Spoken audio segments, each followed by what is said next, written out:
Hey everyone, Brian the Filmmaker here, and today I'm going to answer the question, is the Tamron 28-75 usable in manual focus in any scenario?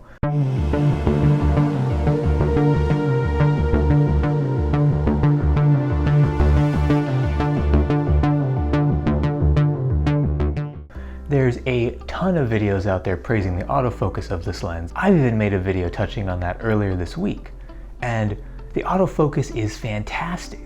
But I wanted to dive specifically into the manual focus with this lens and show off what it's actually like to try and manually focus on this lens itself.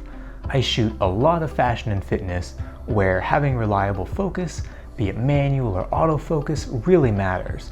So I really wanted to answer the question of if the Tamron is reliable in those scenarios.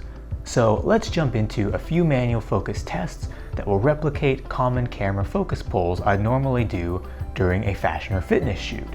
In all these tests, I'm using focus peaking, which I'd say is a must for dealing with focus by wire lenses, since they're less predictable and knowing they're in focus is incredibly important.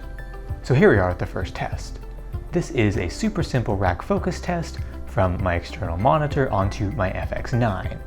As you can see here, I couldn't get the focus pulls to be consistent or accurate most of the time. The speed you turn the focus ring really does affect how much the focus shifts. If you want to do a long but slow focus throw, this lens doesn't understand what you want to do.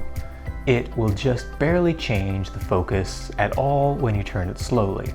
You're going to have an awful time getting the lens to actually perform the way you easily could if you're working with a fully manual lens or even a Sigma Art lens that rides the line between the auto and manual focus. The Tamron is incredibly fiddly and frustrating in this way, to be honest. In my view, this is where the lens performs the absolute worst. So if rack focuses are a big part of your cinematic style and you prefer manual focus over the touch autofocus, for example, stay away from this lens. The most common way I'll typically use a lens is shifting focus as a subject moves. I might be following a model walking or an athlete doing exercises. Today, let's use my dog as a challenging test subject.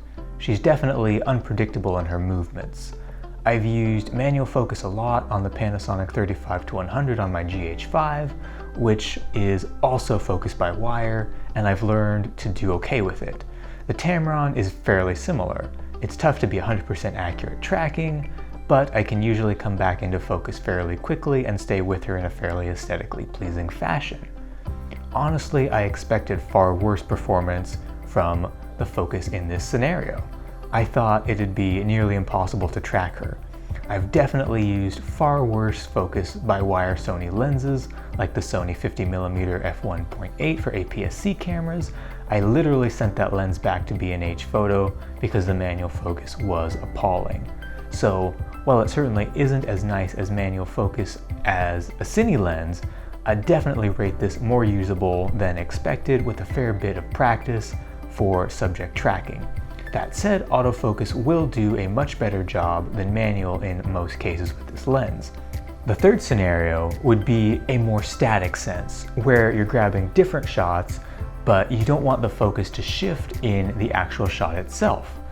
In fashion or fitness scenarios, I might want a locked focal plane that the model or athlete moves through, so I don't want it in autofocus. In this type of scenario, while a bit fiddly, the manual focus does its job just fine. So while the Tamron 28-75 is not what I'd call a stellar manual focus lens, it's workable in a lot of real-world scenarios. That said, if manual focus is your main jam, I'd just steer clear. If you want to get a more holistic overview of this lens and learn how well it operates in a fashion environment, check out this video now. I'll catch everyone very soon.